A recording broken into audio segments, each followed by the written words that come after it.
पहा नवीन एपिसोड्स एकदम add free.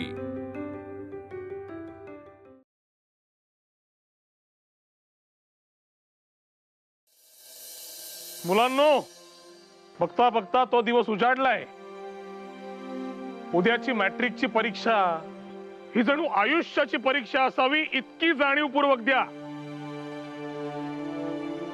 आणि हो, काही लढाया एकट्यानेच लढायच्या असतात। ही परीक्षा म्हणजे तुमच्यासाठी लढाई आहे। आम्ही आमच्याकडून सर्वतोपरी ज्ञान देण्याचा प्रयत्न केलेला आहे। आता ते ज्ञान योग्य प्रकारे वापरून परीक्षेत उत्तीर्ण व्हा म्हणजे झाले। काय? हो सर, हो सर। अरे, परीक्षेचं दडपण आले का काय? अरे, आवाजात आणि शरीरात आत्मविश्वास दिसू दे की। हो सर। हा, अरे शाबास। आणि आता आम्हाला कसलीही चिंता नाही। आपल्या न्यू इंग्लिश स्कूलची तुम्ही मॅट्रिक उत्तीर्ण होणारी मुलं आपले शाळेचे नाव सर्वदूर गाजवणार की नाही? गाजवणार सर। मुलांनो, काळजी करू नका। डोके शांत ठेवून वेळेचे गणित पाळा। यश तुमचेच आहे। झालं तर मग आम्हा सर्वांकडून तुम्हा सगळ्यांना मनपूर्वक शुभेच्छा। धन्यवाद सर।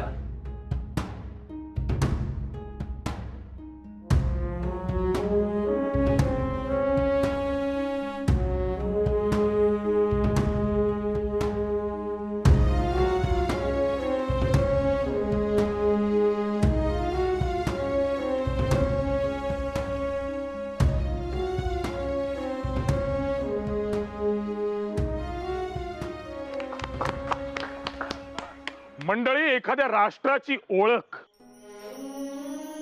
त्या राष्ट्राचा चेहरा काय असावा? पारतंत्र्य, गुलामगिरी? अहो, आपण हे कसे विसरून गेलो की हीच ती भूमी जिथे छत्रपती शिवाजी महाराजांनी दास्यत्व झुगारून स्वराज्याची पायाभरणी केली। आणि त्याच महान स्वराज्याचे, त्याच महत् परंपरेचे आपण अनुयायी आहोत ना? होय की नाही? होय। पण मग तरीही या इंग्रजांचे गुलाम कसे बनलो? मी सांगतो, एकजुटीचा अभाव, शिक्षणाचा अभाव आणि पर्यायाने राष्ट्रप्रेमाचा अभाव।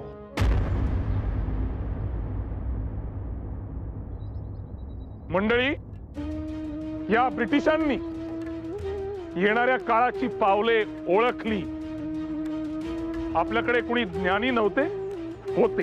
होते, आज देखील आहेत। परंतु या ब्रिटिशांनी हेतुपुरस्सर केवळ त्याच शिक्षणाचा प्रसार केला ज्याचा त्यांना लाभ होणार होता। आणि त्यांच्या चतुराईने हे भासवून दिले की त्यांचेच शिक्षण सर्वश्रेष्ठ आहे। आणि आपण त्यांना ते तसे करू दिले। हे आपले दुर्दैव। मंडळी, आपली संस्कृती आपल्याला काय सांगते? ज्ञानदान हेच सर्वश्रेष्ठ आहे। ज्ञानदान। ज्ञान मिळेल तिथून अवगत करावे, शक्य तिथे त्याचा प्रसार करावा। अहो, ज्या विद्येला आपण वंदन करतो त्याच विद्येचा हे ब्रिटिश व्यवसाय करतात। त्यांनी आपल्या देशात येऊन आपल्या मुलांना काहीही शिकवावे का? म्हणजे येणाऱ्या पिढीस, पुढच्या मुलांना आपल्या कुठल्याच गोष्टीचा अभिमान वाटू नये, त्याचे महत्व वाटू नये। मग तो आपला इतिहास असो, आपली संस्कृती असो, आपली परंपरा असो किंवा आपले राष्ट्र असो। राष्ट्रीय शिक्षण। मंडळी, आपले राष्ट्रीय शिक्षण हेच आपल्या मुलांना उद्या जगासमोर ताठ मानेने उभे राहण्यास सहाय्य करणार आहे। आणि तेच देण्याचा आम्ही प्रयत्न करतोय। स्वातंत्र्य, ज्ञान, परमार्थ, राष्ट्रभाव या स्तंभांवर आपली शिक्षण पद्धती उभी राहते। मंडळी, आपले शिक्षण हे आपल्या आईसारखे आहे। आणि आपली आई आपल्या पाठीशी वाघिणीसारखी उभी असताना इतर कोणी येऊन आपले संगोपन करण्याची आवश्यकता नाही, हे जाऊन सांगा त्या इंग्रजांना।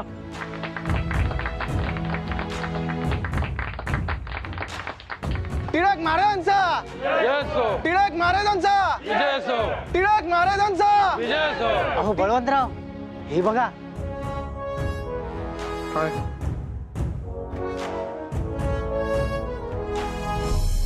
मॅट्रिकचा निकाल? गोपाळराव, वाचा ही बातमी. बळवंतराव, अहो 12 पैकी 8 मुलं उत्तीर्ण झाले.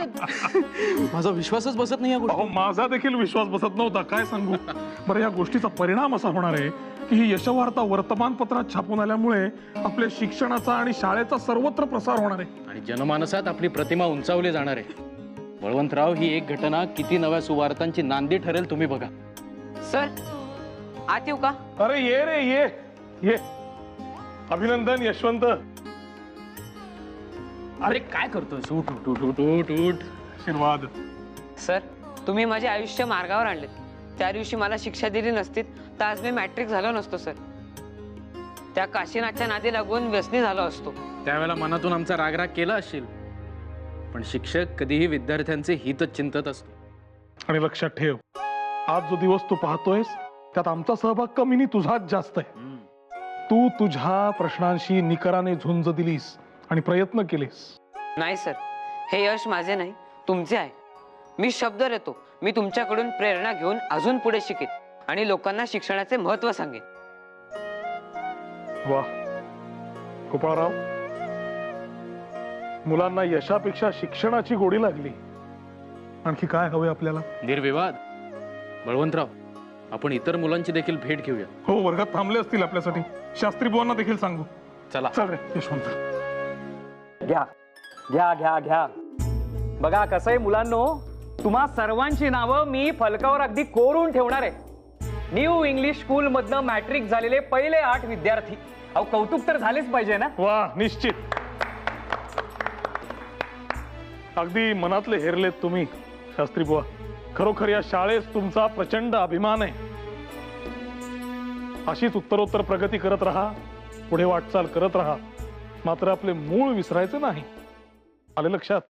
सर, तुम्ही सर्व शिक्षकांनी ज्या कष्टाने ज्या निष्ठेने हे व्रत हाती घेतले त्याचा प्रसार करायचा आमचा विचार आहे. हो सर, पुढचे शिक्षण घ्यायची आमची परिस्थिती नाही, पण आम्ही आमच्या गावी जाऊन तिकडच्या मुलांना शिक्षित करू आणि आमचं सर्व आयुष्य शिक्षणासाठी वेचू. तुम्ही स्वतः पलीकडे जाऊन हा विचार करताय, हेच फार महत्वाचे आहे. आणि एक गोष्ट लक्षात ठेवा, जसे आम्ही आजवर तुमच्या सोबत होतो तसे इथून पुढे देखील असू. त्यामुळे कुठलीही अडचण आली तरी अवश्य आमच्याकडे यायचं. काय? होय सर, आणि आम्ही ठरवलंय आता BA व्हायचं आणि नोकरी करायची, पण राष्ट्रसेवा काही सोडायची नाही. गोपाळराव, बळवंतराव, अहो आपण विनाकारण दडपण घेतो होतो की या देशाचं भविष्य कसं सुधारणार, इकडची ही तरुण पिढी जबाबदारी कधी घेणार. पण पाहताय ना, अहो या रत्नांना पैलू पडले देखील. आता हे देशात नव्हे जगात चमकल्याशिवाय राहणार नाहीत. तो दिवस फार दूर नाही जेव्हा आपली जनता हे आपले शिक्षण घेण्यासाठी रांग लावेल. काय खात्री पटली अगदी माझी. अभिनंदन मुलांनो पुन्हा एकदा. पुढच्या वेळेला चांगला अभ्यास करायला हवा. तुमचा कोणता विषय राहिला? पुढच्या वेळेला घरी जर चांगले मार्क घेऊन नाही गेलो तर काय रे, काय झाले? अनुत्तीर्ण झालात म्हणून दुःखी आहात. नामदेव, वर्गात तर सगळी उत्तरे देतोस, परीक्षेत काय झाले? गुरुजी गणित विषय राहिलाय, पण मी अभ्यास केला होता. कसे कर, तिथून एक मूठभर माती आण पाहू. बर. या तुम्ही बसा. बस.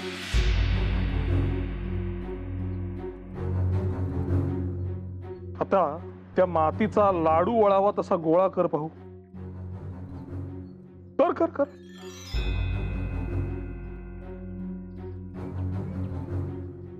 होत नाही ना? नाही गुरुजी, माती खाली सांडते. बरोबर आहे. वामन, पाणी आण पाहू पटकन माठातून.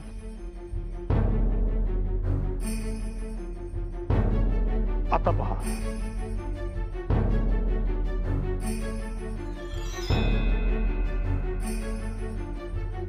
आता कर. पहा रे नीट.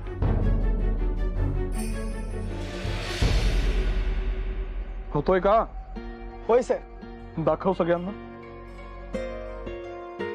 पाहिले, कुठलीही गोष्ट शिकताना, निर्माण करताना तंत्र वापरले जाते. मातीपासून कुठलीही गोष्ट निर्माण करताना त्यात किती आणि कसे पाणी घालायचे हे कुंभारास अनुभवातून समजते आणि आपल्याला शिक्षणातून. आले लक्षात? आणि या दोन्ही गोष्टी करताना अपयश यायचे. अपयश कोणाला चुकले, परंतु अपयश ही यशाची पहिली पायरी आहे. येते का ध्यानात? जे प्रयत्न करतात त्यांना यश एकदा हुलकावणी देईल, दोनदा हुलकावणी देईल, परंतु कधीतरी ते त्यांच्या पदरी पडतेच. आले लक्षात? तुम्ही प्रयत्न केलेत ना? हो. मग तुम्ही सुद्धा या आनंदात सहभागी व्हायचे. हे रे,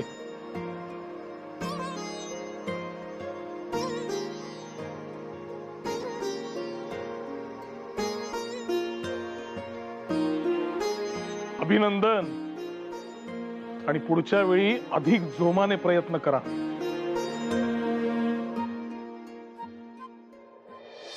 त्या चारही विद्यार्थ्यांच्या चेहऱ्यावर शेवटी जे भाव दिसले ते पाहून ऊर अगदी भरून आला. पराभूत झाले म्हणून आपणच जर त्यांना वाळीत टाकले असते तर ते नैराश्याच्या गर्तेत पार खोल बुडाले असते. बरं, तुमच्या बोलण्याने का होईना पण ती मुलं पुन्हा जिद्दीने मार्गक्रमण करतील. आणि काय, जे यशस्वी होतात त्यांच्या समोर मार्ग असतातच, पण जे अयशस्वी ठरतात, खचतात, अशांना आपण जवळ करून त्यांना मुख्य प्रवाहात आणले पाहिजे. आणि कसं आहे बळवंतराव, असे बरेच विद्यार्थी आहेत पुण्यात, पुण्याबाहेर, पण त्या सगळ्यांपर्यंत आपण पोहोचू शकत नाही. पण आता आपण केवळ विद्यार्थी वर्ग बघून चालायचे नाही आगरकर. अशा आणखी कित्येक समस्या आहेत ज्यांच्याबद्दल जर लोकांना माहिती हवी असेल, मार्गदर्शन हवे असेल तर त्यांच्यापर्यंत पोहोचण्यासाठी व्यासपीठ हवे. हो नाही, पण आपण असं किती लोकांपर्यंत पोहोचू शकणार? आपटे, प्रत्येक वेळी आपणच लोकांसमोर जाणं गरजेचं नाहीये. योग्य आहे शास्त्री बुवा. आणि ते शक्य कसे होणार? मंडळी, आपण आपलं वृत्तपत्र चालू केलं तर?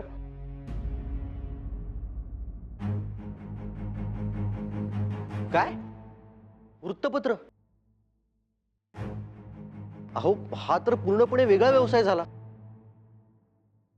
आणि शाळेचे व्याप कमी आहेत का त्यात हे नवीन काहीतरी म्हणजे? आणि शास्त्री बुवा, हे काही वाटत इतकं सोपं नाही. एक पत्रक छापलं म्हणजे झालं असं नसतं. नाही नाही नाही नाही नाही आपटे बुवा, शास्त्री बुवा म्हणतायत त्यात चांगलंच तथ्य आहे. आपण आपल्या शाळेच्या माध्यमातून आपल्याला हवे तसे शिक्षण तर देतोय, मात्र शास्त्री बुवा म्हणतायत तसे जर खरंच घडले तर अशा वृत्तपत्राच्या माध्यमातून आपण आपली मते देखील मांडू शकू. तेव्हा कोणाला घाबरायचे काही कारणच नाही, कोणावर अवलंबून राहण्याचे देखील कारण नाही. नाही, पर्याय चांगला आहे, पण यामधील धोके, त्याचे परिणाम हे सगळे आपण लक्षात घ्यायला हवे. म्हणजे घाईमध्ये निर्णय नको असं मला वाटते. गोपाळराव, मला इतकेच कळते की हीच नामी संधी आहे. सरकारने आपल्याला जे करू नका असे सांगितले आहे, नेमके तेच आपण करावे. आणि आपल्या हक्काचे, आपल्या मालकीचे वृत्तपत्र असल्याशिवाय ते शक्य नाही. उत्तम विचार आहे. एक लक्षात घ्या, मी जे भाषण करेन, मी जे बोलेन ते विरून जाणार, मात्र मी जे लिहीन ते कायम लोकांच्या समोर राहणार. इथे उमटलेले विसरता येत नाही आणि छापलेले कधी पुसता येत नाही. म्हणूनच वृत्तपत्र महत्वाचे. अगदी. मंडळी, हे पाऊल मोठं आहे. त्यासाठी भांडवलाची सोय करावी लागेल. जागा, छापखाना सर्वच सोयी कराव्या लागतील. आणि भाषा ते महत्वाचं. म्हणजे वृत्तपत्र स्थानिक म्हणजे मराठी भाषेत हवंय का इंग्रजी का दोन्ही हे ठरवायला लागेल. ठरवावेच लागेल आणि या सगळ्यावर आपल्याला एकत्र मिळूनच खल करावा लागेल, विचार विनिमय करावा लागेल. त्यात वेळ देखील निश्चित जाईल. आता त्या अनुषंगाने आपण सगळ्यांनी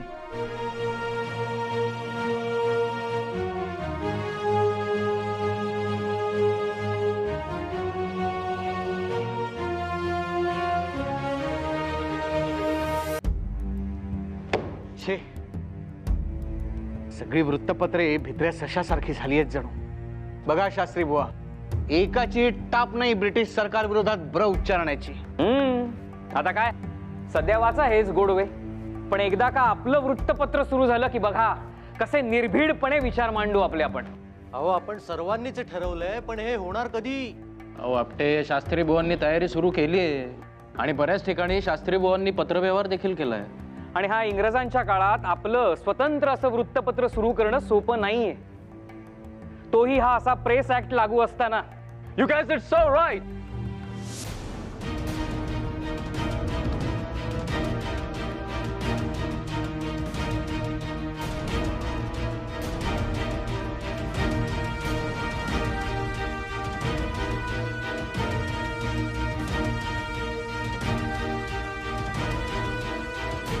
If it is so difficult for you, then why are you even trying it? Don't forget, I have a close eye on your all activities. And we know all your intentions and plans. It's fine to dream of starting a newspaper. But who would give you a permission? It's in our hands only. So better stop daydreaming. What do you think? With the help of these old, outdated books,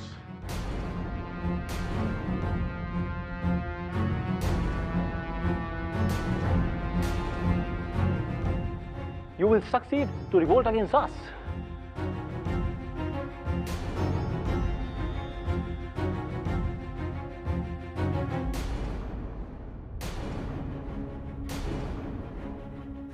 हो, What? Have I done anything wrong? No, I don't think so. But yes, surely you have done.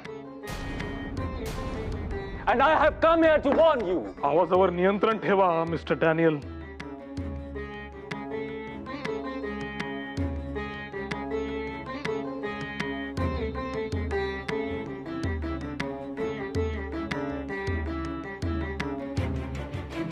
ही भगवद्गीता हा आमचा पवित्र ग्रंथ आहे आणि तुम्ही त्याचा आदर बाळगा. तुम्ही त्याची अशी अवहेलना करणं हे तुमच्या मुजोर वृत्तीचं लक्षण आहे.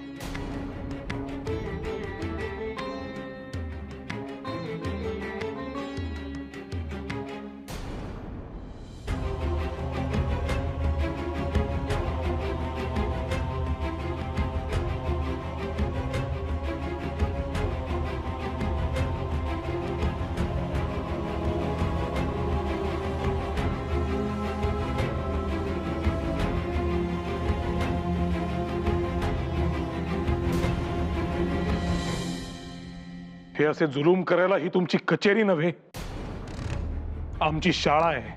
I know all your education policies and hidden agenda behind it. And you will be surely punished for it. I will suggest you to shut this school and all your activities. Otherwise, I will shut it down forcefully. I suggest you shut your mouth. Otherwise, I will. Balwantrao, काय करताय तुम्ही? शांत व्हा. शांत बसायची वेळ नाही आगरकर. आज हा सैतान माझ्या तावडीतून सुटणार नाही. Now, शांत व्हा. See, this man doesn't even know how to behave. And he is dreaming of starting a newspaper. Yes, I am dreaming. And one day I will surely succeed. And I will make sure that my dream becomes your worst nightmare. How dare you to threaten me? You slave! Slave कुणाला म्हणतात? आणि आवाज चढवतो कुणाला? Mr. Daniel, we are sorry. Please settle down. Just shut up! Mr. Daniel, I'm extremely sorry. हे बघा, आम्ही आमचं वृत्तपत्र सुरू करतोय. आम्ही कुठलाच गैरव्यवहार करत नाहीये. हे बघ, हे इंग्लंडात अशा प्रकारची वृत्तपत्र आहेत, तशाच प्रकारचं आमचं स्वतंत्र वृत्तपत्र सुरू करतोय. Don't compare your illiterate land with our British Empire. Our people know how to read. Who will read your newspaper? Your wild illiterate people? Do they even know how to read? Wild illiterate people कुणाला म्हणता? आणि आम्हाला हे म्हणणारे तुम्ही कोण? आम्हाला पशुपेक्षाही भयानक वागवणारे तुम्ही. आमच्या स्वतःच्या देशात आम्हाला जगणं मुश्किल झालंय, श्वास घेणं देखील मुश्किल झालंय. तुम्ही आम्हाला लांटी म्हणता? शांत व्हा. ही शाळा आहे, तुमची तालीम नव्हे. मनावर या. काय करताय तुम्ही? I challenge you, Mr. Tilak. Let's see how you start your newspaper.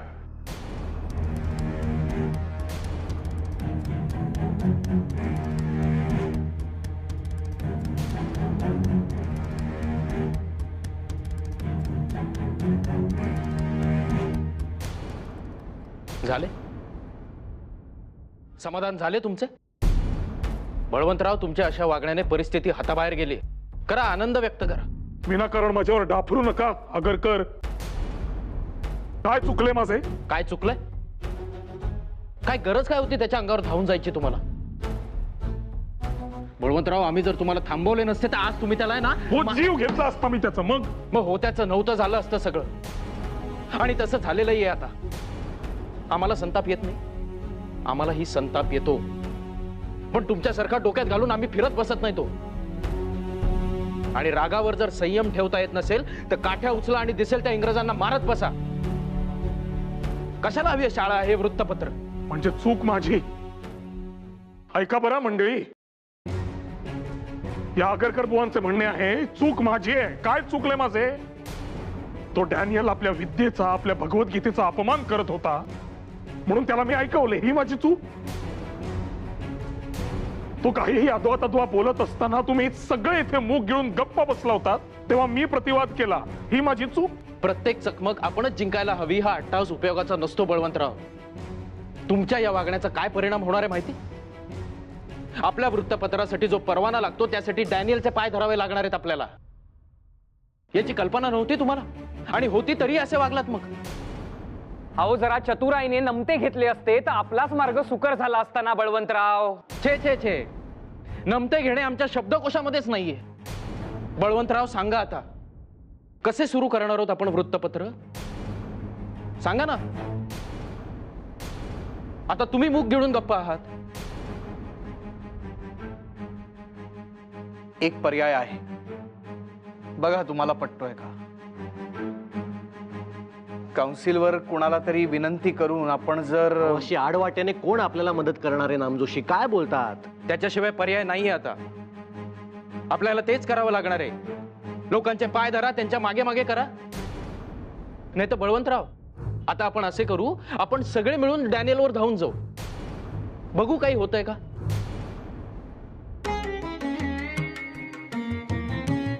कठीण आहे तुमच्या पुढे खरंच.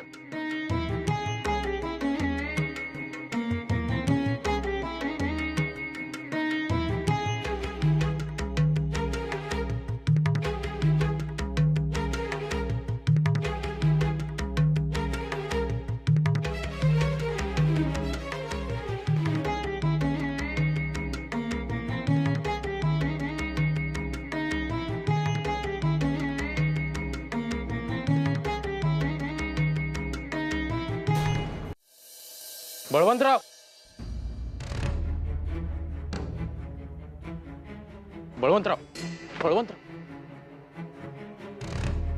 हे बघा, माझे फक्त इतकेच म्हणणे होते. काय बोलताय माझ्याशी आता? एवढेच चुकले ना माझे? बोलू नका. बळवंतराव, तुम्ही लहान आहात का? हात सोडा. काय वागणं आहे? आणि चूक झाली तर ती दाखवून द्यायला नको? हेच मित्राचं कर्तव्य असतं ना. मला माझी कर्तव्य पुरेशी ठाऊक आहेत बरं, आणि माझ्यावर शंका घेतल्याबद्दल धन्यवाद. बळवंतराव, शंका तुमच्या हेतूबद्दल नव्हती, कृतीबद्दल होती. आणि इतकेही तुम्हाला समजत नसेल तर कठीण आहे. मित्राने पाठीशी उभे राहणे अपेक्षित असते, आणि हे तुमच्या तत्वात बसत नसेल तर ते कठीण आहे. पुन्हा तेच, तुमच्याशी वाद घालणं म्हणजे पालथ्या गड्यावर पाणी. कशाला बोलताय मग? म्हणजे घडलं ते निस्तरायला नको, तोडगा काढायला नको त्यावर. बळवंतराव, एकत्र काम करताना मतभेद होणं स्वाभाविक आहे, पण म्हणून असा अबोला धरून ठेवायचा का आपण? आणि नामजोशी जर म्हणत होते माझी चूक आहे ना, मी निस्तरेन मग. अहो बळवंत,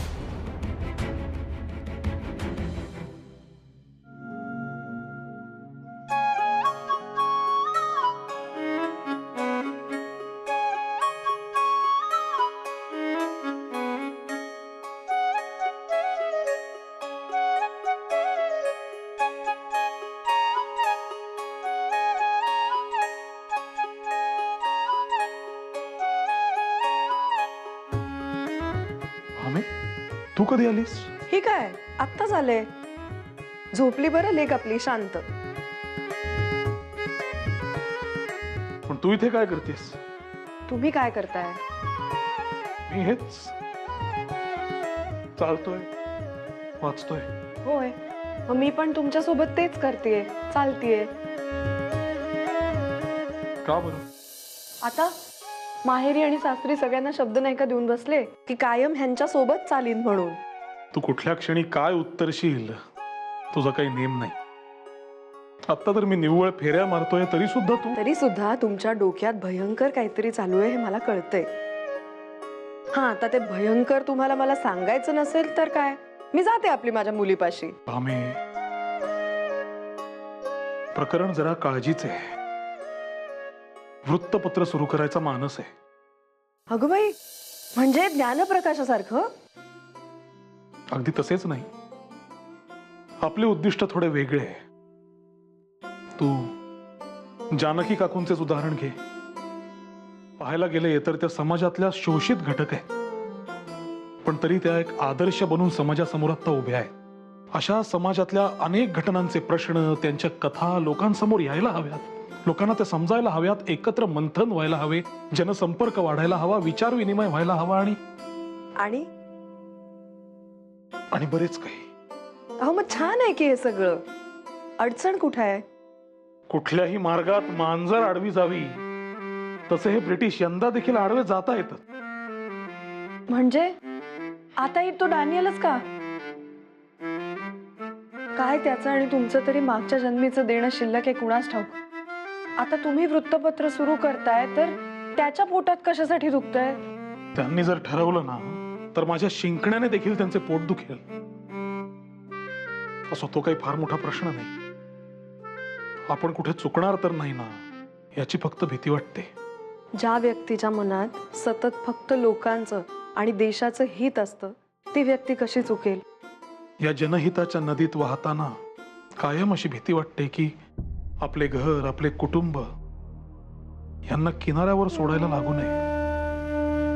शाळा सुरू केली तेव्हा घराकडे दुर्लक्ष झाले. आता वृत्तपत्राचे काम सुरू झाले तर काय, मी होरपळलो गेलो तरी मला परवा नाही. मात्र तू, कृष्णा, आपले घर, तुमच्या प्रती जे माझे कर्तव्य आहे त्यात मला कमी पडायचे नाही. आणि मग जे वचन या समाजाला, या देशाला दिलंय त्याचं काय? त्या कर्तव्यात कमी पडलात तर चालेल? हे पहा, मला तुमचे बाहेरचे विषय कळत नाहीत. मला इतकंच कळतं, घरातल्यांची जर खंबीर साथ असेल तर बाहेरचे व्याप माणसाला निश्चिंतपणे सांभाळता येतात. तुम्ही काही काळजी करू नका, मी आहे तुमच्या सोबत. इतकीही समजून घेऊ नकोस की त्या सुस्वभावाचे ओझे वाटावे. मला इतकंच ठाऊक आहे, तुम्ही आणि भाऊजी विद्वान आहात. ह्या देशाचं भविष्य तुम्ही चांगलं करू शकाल. मग अशा वेळेस आमच्यामुळे तुम्हाला मागे खेचणं योग्य नाही ना. आपल्या स्वार्थासाठी मन इतकं कोतं नाही हो करता येत. देव कधी भेटला तर त्यास मी विचारेन, स्त्रीला एवढे सामर्थ्य, एवढी सहनशीलता दिलीस कुठून? ते कळण्यासाठी मात्र पुढच्या जन्मी तुम्हाला बाई म्हणूनच जन्माला यावं लागेल, मग कळेल काय ते. नका करू घराची काळजी. तुम्ही दोघेही तुमचं ध्येय साध्य करा.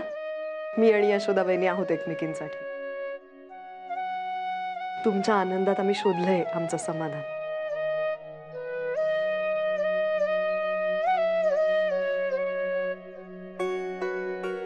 आजचा दिवस किती विलक्षण आहे नाही? म्हणजे बघा ना, तुम्ही दोघेही घरात आहात, पण तरी सुद्धा घरात किती शांतता आहे.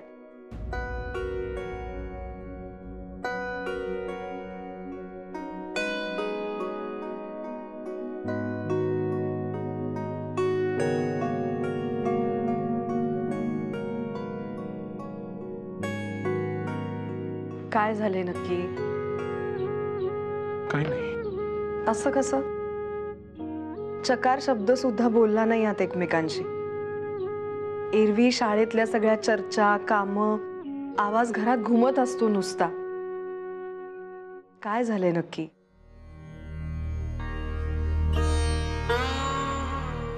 नका सांगू हवं तर, पण मी काय सांगते तेवढं ऐका फक्त. पटलं नाही तर सोडून द्या. मैत्रीत फार काळ अबोला धरू नये म्हणतात.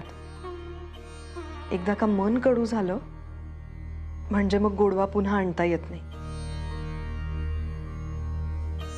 तेव्हा आता तुम्हीच ठरवा कोणी आधी बोलायचं ते. येते मी.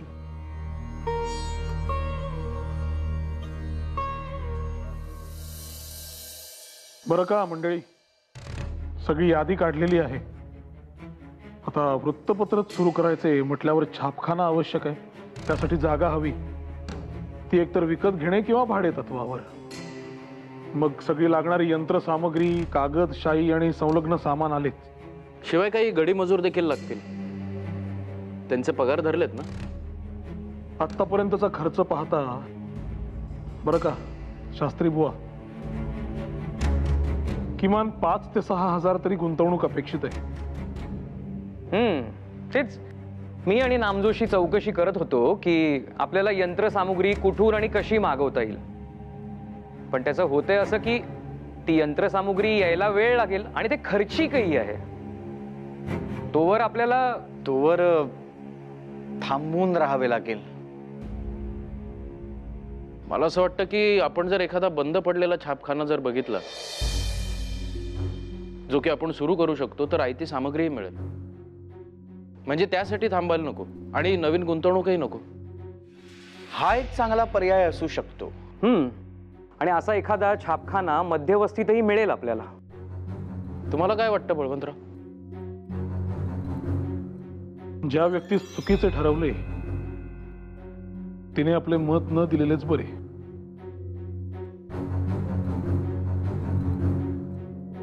येतो.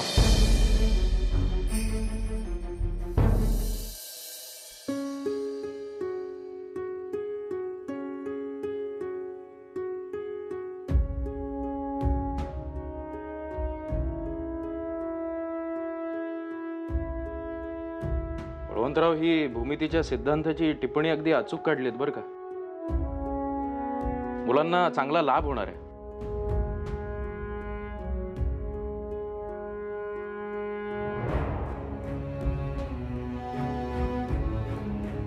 काय सांगतोय मी? आता त्या डॅनियल सोबत जसे भांडलात तसे माझ्याशी देखील भांडणार आहात का? भांडा, पण बोला काहीतरी. अहो बळवंतराव तुमच्याशी वहिनी. अगं बाई ताई, तुम्ही कशाला आलात? मला हाक मारायची ना, मी आले असते. अहो, इथे यायला पर्वत कसर करायला लागतोय मला. तूप कढवलं होतं, म्हटलं थोडंसं तुम्हालाही द्यावं. पण करपलं हो नेमकं. आधीच जेमतेमच होणार होतं. त्यात आज बाई माझं लक्षच नव्हतं कशाकडे. चुलीची आच नेमकी जास्त झाली आणि लागलंच भांड्याला. तुमच्या तुपास आणि माझ्या भाकऱ्यास दृष्ट लागली म्हणायची. अगो बाई, काय हो हे? कोळसा व्हायच्या राहिल्या फक्त. इकडे चुलीमुळे जिन्नस शेकले जात आहेत आणि दुसरीकडे ह्यांच्यामुळे आपण. काय बाई म्हणावेत, एवढे जीवाभावाचे सखे, काय झालं असेल हो? नाही म्हणजे एवढा 2 दिवसाचा अबोला धरावा त्यांनी. बघा ना, नाही भाऊजींचं ठाऊक नाही मला, पण आमचे हे स्वतःचा शब्द म्हणून जरा खाली पडू द्यायचे नाहीत. यांचं काही वेगळं आहे का? मला तर वाटतं बाई, ही अति हुशार माणसं आहे ना, यांचंही असंच असतं, सगळ्या गोष्टीत मानपान. आपल्या मनासारखं काही घडलं नाही तर आपण मन मारून जगायला शिकतो, कारण त्याचा घरावरती परिणाम नसतो होऊ द्यायचा आपल्याला. ह्या पुरुषांना नाही करतायत हो असा विचार. एकदा काय ते कडाक्याचं भांडं आणि एका पंक्तीत येऊन जेवा असं सांगायचा मोह होतो मला. आणि ताई, यांच्यात कितीही वाद होऊ देत, तुम्ही नाही माझ्याशी अबोला धरायचा. छे हो, तसं काही सुद्धा व्हायचं नाही. आणि ह्यांची किंवा भाऊजींची तशी अपेक्षा जरी असेल ना, तरी ती मुळी सुद्धा मान्य व्हायची नाही, हे मी निक्षून सांगेन. हो, तुम्हा दोघांच्या भांडणात आम्हा बहिणींच्या नात्यानं का म्हणून जीव द्यावा? आता यांचं नाही का देवाशी भांडण? मी करतेच ना भक्ती, मी नाही ऐकत अशा बाबतीत. आणि तुमच्याशी तर जन्मोजन्मीचं नातं निर्माण झालंय, ते असं क्षुल्लक कारणावरून मी नाही मोडायचे हो. काही नाही हो नातं मोडत. ते म्हणतात ना, तुझं माझं जमेना आणि तुझ्या वाचून करमेना, तसे झाले या दोघांचे. आम्हा बायकांकडून काहीतरी शिका म्हणते मी. नाही, आपण बायका कशा नातं टिकवायला प्रसंगी माघार घेतो, चटके सोसावे लागले तरी हसत हसत स्वीकारतो, पण घर सावरतो हो. आणि मनात नसलं तरी करपलेल्या का होईना पण भाकऱ्या खाऊ घालतो. आता मी जे सांगतोय त्यापेक्षा सुपारी कातरणं अधिक महत्वाचं वाटतं का तुम्हाला? ठीक आहे, हरकत नाही.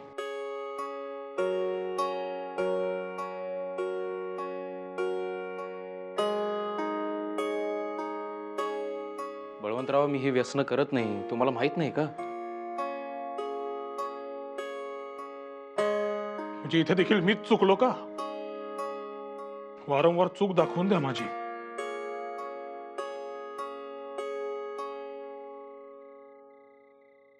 चालेल समाधान? आता तरी बोला. एकीकडे मला म्हणता रागावर नियंत्रण नाही, आणि आता तुम्ही काय केलेत?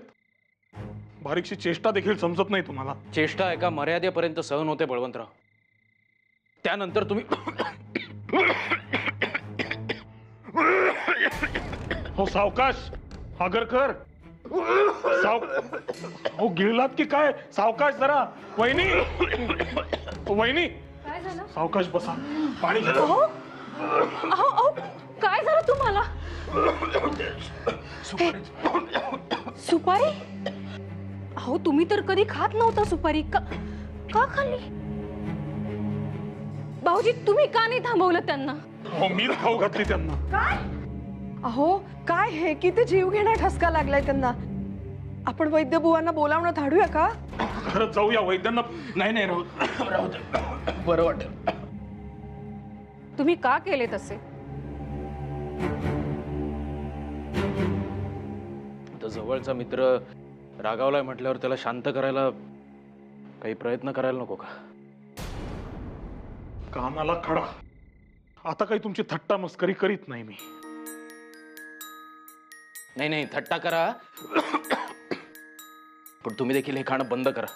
म्हणजे आता तुम्ही मला पुन्हा सांगणार माझे काय चुकले आणि मी काय करायला हवे ते?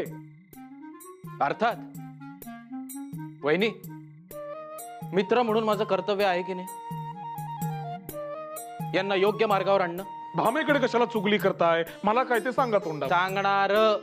तुमच्या रागाला घाबरत नाही मी. वहिनी, यांचे उंदरा मांजराचे भांडण झाले पुन्हा सुरू. आता काही हे इतक्यात थांबायचं नाही. भूक लागली की शांत होऊन येतील. भूक लागली म्हणजे या. हा, या दोघी का हसल्या आपल्याला? आपली मैत्री थट्टेवारी नेतात या. हा, अगदी योग्य आहे तुमचं. त्या दोघींचं पटतं ना म्हणून हसल्या आपल्याला. पण का पटतं याचा विचार करा. एकमेकींना दुजोरा देतात, मैत्रीण म्हणून उभ्या राहतात एकमेकींच्या माग. तुमच्यासारखे नव्हे. बळवंतराव, जे योग्य आहे त्याचीच बाजू घेणार मी. मी योग्यच असतो कायम. मार्ग काहीसा जहाल असतो बस. काहीसा? अहो जहाल शब्द देखील मवाळ वाटेल इतके तीक्ष्ण वागता कधी कधी तुम्ही. ब्रिटिशांना हीच भाषा समजते गोपाळराव, समजून घ्या. आता आपल्या वृत्तपत्रातून कसा खरपूस समाचार घेतो पहा त्यांचा. अगदी योग्य आहे बळवंतराव. आणि अन्यायाला वाचा फोडणं तुमच्याकडनं शिकावं माणसाने. हेच आपलं दायित्व आहे, लक्षात घ्या. एकत्र येऊन त्या ब्रिटिशांना अशी चपराक लगावूया ना, अगदी जमीन दोस्त व्हायला हवेत. हे असे कसे?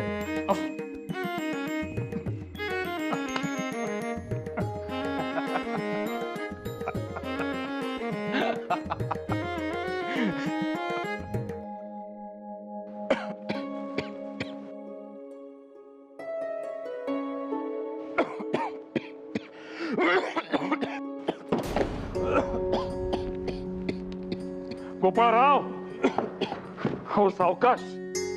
इतकी पुस्तके घेऊन कुठे निघालात एकत्र? सावकाश, मी उचलतो. हो त्या लेखासाठी बरेच संदर्भ लागणार होते म्हणून म्हटलं एकाच खेपेत न्यावी. हो बरोबर आहे, पण असा जीवाला त्रास देऊ नये करतात का? घ्या पाहू. काल रात्री देखील उशिरापर्यंत लिखाण करत होतात. हे नेहमीचेच झाले तुमचे.